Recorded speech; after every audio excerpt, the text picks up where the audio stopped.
Mga Bebs, welcome back sa aking channel. Hindi sana ako magbablog, pero may darating tayong parcel na kailangan i-unbox, 'di ba? Nakalagay naman diyan sa ating intro na unboxing, cooking, and travel and family. So, kailangan ko talagang i-vlog. Ngayon din ay mag-unboxing tayo mamaya, tapos ngayon naman ay nagluluto ako ng seaweeds, mga Bebs. Ito yung seaweeds, oh. Seaweed soup. Magluto tayo ng seaweed soup. Matagal-tagal na rin ako, mga Bebs, na hindi nagluluto ng seaweed soup. Kaya, kagabi, nag-vlog ba ako? Kagabi. Oo, nag-vlog ako, pero hindi ko na-haul sa inyo yung yung mga napamili namin kagabi. So, ayan. Tapos, kung naalala nyo, nung nandito sila ate ko, nag-samji sila, kami. Tapos may natirang baka, na konting baka. Kaya naisip kong bumili ng seaweeds kagabi. Nung naglakad kami ni Mr. Tapos punta kami ng store. So, ayun, naisipan kong bumili ng seaweeds. Kaya ngayon ay luto tayo ng seaweed soup. Ayan, baka, mga Bebs, at saka bawang. Tapos yung nilagay ko na mantika, mga Bebs, ito yung sesame oil, mga Bebs. Ayan, sesame oil yung aking nilagay na oil. Hindi siya oil talaga, sesame oil yung nilagay ko. Tapos yung seaweeds, mga Bebs, ito siya. Kunin natin sa basura. Wait lang. Saan na ba yun? Ito. Ito, mga Bebs, yung seaweeds. Wala siyang picture. Basta ito yung seaweeds, mga Bebs. Dry siya, na binabad ko siya sa tubig para lumambot siya. Lumambot siya ng ganito, ayan. Tapos igigisa natin yan. Gigisa natin yung ating seaweed. Matagal na rin kasi ako hindi nagluluto niya. Buti na lang may natira kaming baka. At naalala ko na may baka pala ako. Kaya ito. Tapos, ito yung dinner namin mamaya, mga Bebs. Nakapagtanghalian na pala kami kanina pa. Late na ako nag-vlog, mga Bebs. Iniisip ko kasi kung mag-vlog ba ako or hindi. Anong oras na? 2 na, mga Bebs, 2. Ang bilis ng araw, ang bilis ng oras. No? Parang kahapon din, magkakasama kami. Nandito si Mr. walang work, ay hindi pumasok. Tapos ngayon, ang bilis-bilis. Tapos ngayon, pumasok na siya. Nagbike lang kasi si Mr., mga Bebs. Nagbike lang siya ngayong araw. May kikwento ko sa inyo, mga Bebs. Nakakatakot siya. Kikwento ko sa inyo, mga Bebs, pagkatapos ko dito. Kapag nalagyan ko na ng tubig yung ating seaweeds. Kasi baka masunog kapag hindi natin siya lagyan ng tubig. Tapos nagmarites tayo, di sunog yung ating soup. So, i-chika ko yan sa inyo. Kaya, bakit nagbike si Mr. papunta ng trabaho, mga Bebs. Ayan, mga Bebs, lagay na natin yung ating tubig. Lagyan na natin ng sabaw yung ating seaweeds. Ayan. Pakuluin lang siya natin ng pakuluin. Damihan natin yung tubig kasi, mga Bebs, yung seaweeds na to ay nag-e-expand siya. Baka mawalan ng sabaw yung ating seaweeds. Kaya, dinamihan ko yung sabaw niya. So, pakuluan muna siya hanggang sa lumambot siya, mga Bebs. Tapos, pag kulang ng sabaw, dagdag ulit tayo ng sabaw. Ayan. Tapos, ikikwento ko na sa inyo kung bakit nagbike si Mr. papuntang trabaho. Ayan. So, mag-start na tayong magkwento. 2,000 years later. So, ayun, mga Bebs, kaya nagbike si Mr. papunta ng work. Kasi kahapon, di ba, hindi pumasok si Mr. Tapos, pagkatapos namin sa check-up ko, dun sa hospital, nagpunta kami saan ba kami pupunta nun? Pagkatapos namin. Ayun, punta kami para sa palengke nga. Sa palengke na ba yun? Sa palengke or oo, tapos na kaming kumain noon ng lunch. Tapos, oo, tama. Punta kami ng palengke para bumili kami ng buto-buto. Tapos pagkatapos dun, uuwi na kami ng bahay. So, yung lagi namin dinadaanan mga bebs papunta ng church. Kasi sabi ni Mr. laging may mga nag-aksidente doon, nababangga, banggaan ng sasakyan, ganyan. Tapos, kahapon, ibang klase yung traffic niya mga bebs. So, ibang klase yung traffic niya. Tapos, nakita ni Mr.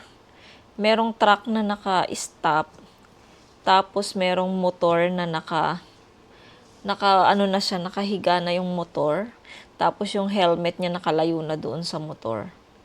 Tapos, yung truck nasa unahan siya, naka-stop na siya. Tapos, may mga pulis, mga bebs, na, ayun nga, nagbabantay ng yung nabangga. Nagbabantay, tapos inaano yung mga sasakyan para hindi sila makaabala. Yung doon sila sa kabilang line na lang kasi nga may nabangga.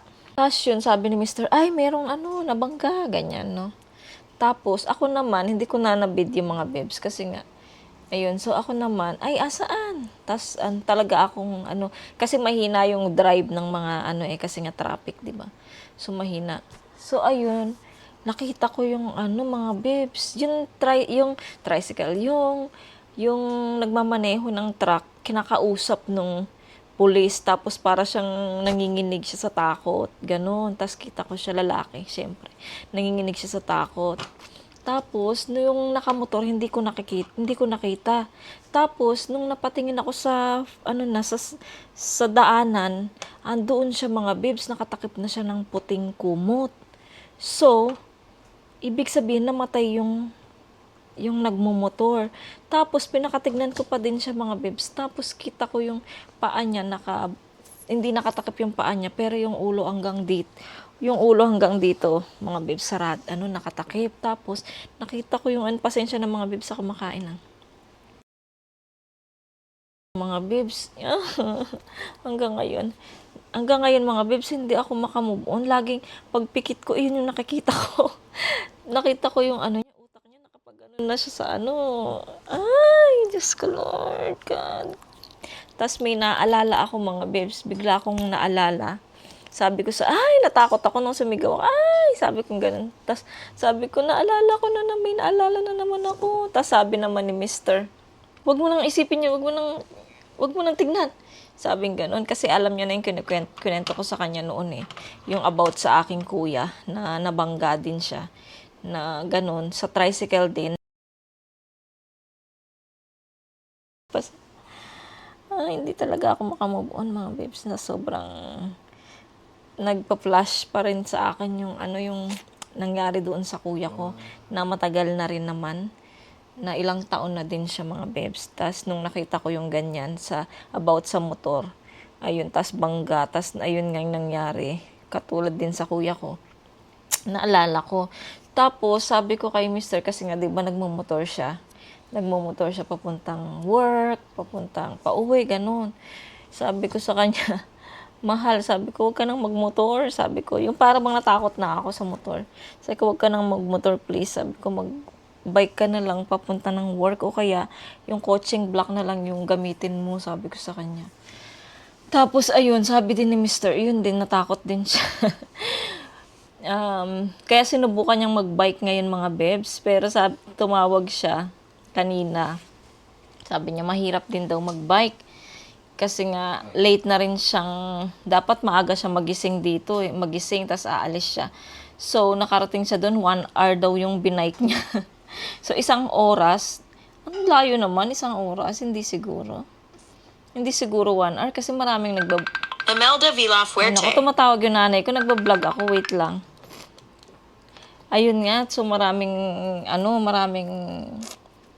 marami talagang nadidisgrasya doon mga bebs. Tapos, ayun, natakot ako, naalala ko. Tapos, ayun nga, nagbike nga si Mr. mga bebs. So, sabi ko naman, kung pagod ka naman, hirap ka, kako, magmotor ka, pero yung daan-dahan lang, lalo na yung dinadaanan nila mga bebs, yung dinadaanan ni Mr. papuntang work kasi nga puro may company doon, 'di ba? Puro truck yung nandoon, yung dumadaan diyan, yung malalaking truck. Kaya sabi kabilat mga company yun. Kaya sabi ko mag-ingat ka na lang mag-drive. Sabi ko sa kanya kanina kung gagamitin mo yung motor. Pero mas gusto ko talaga mag-ano na lang siya eh. Kung, kahit saan naman may disgrasya mga babes, pero kailangan mo pa rin mag-ingat, 'di ba? So, sabi ko naman sa kanya, pwede naman siguro yung black na car na lang. Ayun, tapos, ayun talaga mga babes, kaya natakot ako, kaya pinagbike ko si Mr. mga babes. Ayun, tumatawag si Mama, baka maya ako na lang ulit matuloy itong vlog natin. At pag dumating na yung ating parcel mga babes, syempre update ko kayo. At naglaba din pala ako ng mga babes ng ating cortina, ay, tsaka sa kwarto, yan nilabas ko. So, nakaano na dyan sa veranda, hindi nyo kita kasi nga, white siya mga babes. So, nakasampay na dyan sa veranda yung 4 na cortina. So, i-call ko muna yung aking mother. Baka meron naman siyang ichuchika sa akin. 2,000 years later. Hello mga babes, good evening. Good afternoon or evening. Alas 5 na. So, nakaligo na din tayo. Nakapagluto na rin ako mga babes. Hindi ko na kayo sinama sa pagluluto. Nakita nyo naman kanina yung natin yung seaweed. So, okay na yun. Nakapagprito na rin ako ng isda, tapos nakapaghiwa na rin ako ng cucumber. So, kasi every kain namin may cucumber dahil maganda daw yun sa sugar. Yung may sugar. So, maganda daw yung cucumber kainin everyday. Ayun. So, ito, mag-unboxing na tayo. Plastic pala.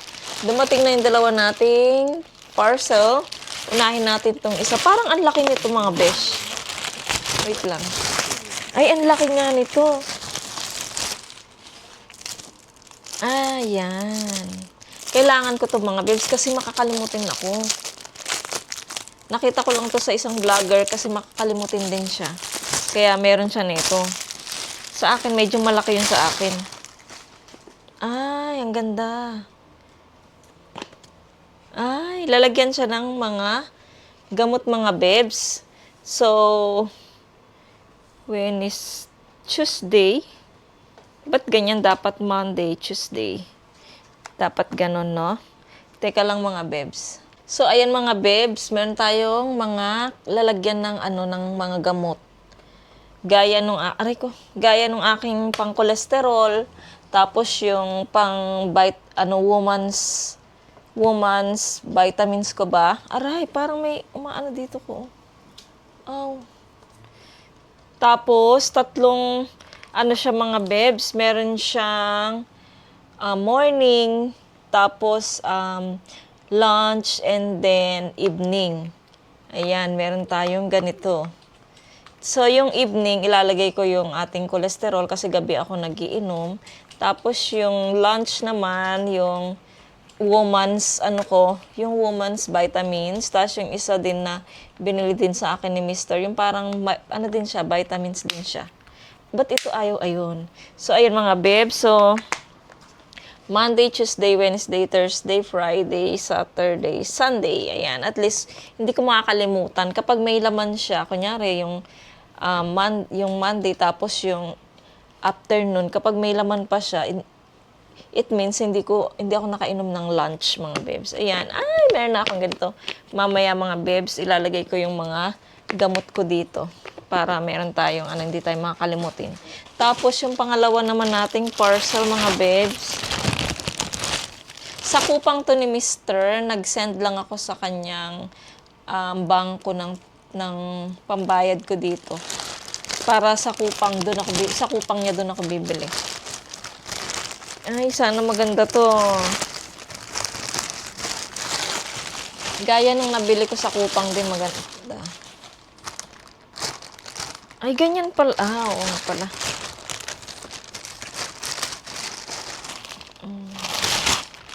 Tadaan! Ay, parang ang taas niya. Sana kaya ko to. Ay, ito mga babes, sandals.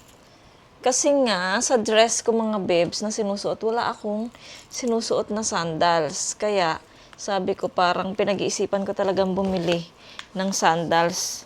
Pinalaki ko na siya kasi mga bebs. Ayan, para hindi ako mahirapan. Pakita ko sa inyo. I-try natin. So, ayan siya mga bebs, yung ating sandals na may heels din siya. Ayan, may heels din siya mga bebs. Sana hindi ako mahirapan dito maglakad. Gusto ko sana mga bebs bumili sa sa Temu. Kaya lang, walang laman yung card ko na isa para sa Temu. Wala din naman Temu si Mister. Ayan siya. So, itry ko nga siyang panglakad. Mga bebs, pakita ko sa inyo. Ayan siya. Made in China nga lang siya. Ayan, oh. Maganda ba mga bebs? Okay naman siya. Hindi naman siya. Siguro, itry natin sa Sunday. Kung masakit ba siya. Hindi naman, kasi nga maluwang naman kasi yung binili ko mga bebs. Para hindi sumakit yung paa ko. Kaya maluwang yung pinili ko. Ay, hindi pa naman yung si Mr. mga bebs kasi alas 6 pa yung dating yan. Ang ganda oh. Ganda siya mga bebs. Sa tingin nyo. Ha? Ayan. Maganda siya at magaan siya mga bebs. Parang kakain na ako, nagugutom na ako. Kasi nga baka malate dumating si Mister dahil nga magbabike siyang pauwi. So sabi niya kasi medyo matagal yung nakabike kesa sa, syempre pag motor mabilis talaga yan. Pero pag nakabike talaga, syempre matagal yan. Ayan. Yan mga bebs. Tomorrow, baka may lakad tayo tomorrow mga bebs. So, ito yung nilaban natin ng mga kortina. Ayun mga bebs, yun lang siguro yung ating vlog. Konti lang yung vlog natin mga bebs. Para naman meron tayong kahit konting minuto lang na vlog, meron tayong na-upload. So ayun mga bata, busy pa rin sila sa kanilang laro. So ayun mga bebs, baka ito lang yung vlog natin for today's video. Mag-vlog lang tayo ng paunti-unti. So, maraming salamat po sa inyo. Sana po nag-enjoy po kayo sa ating vlog. Next time po and thank you po sa mga bagong mga subscribers. Thank you so much. And baka next time, try natin ulit mag-shoutout mga bebs. So, baka na-miss nyo na akong mag-shoutout. So, maraming salamat mga bebs. Kung bago lang kayo sa aking channel, please subscribe to my channel and hit the notification bell para po lagi po kayong updated sa aking mga video. Bye! See you po sa aking next vlog. Be nice and be good. God bless everyone. See you on my next vlog.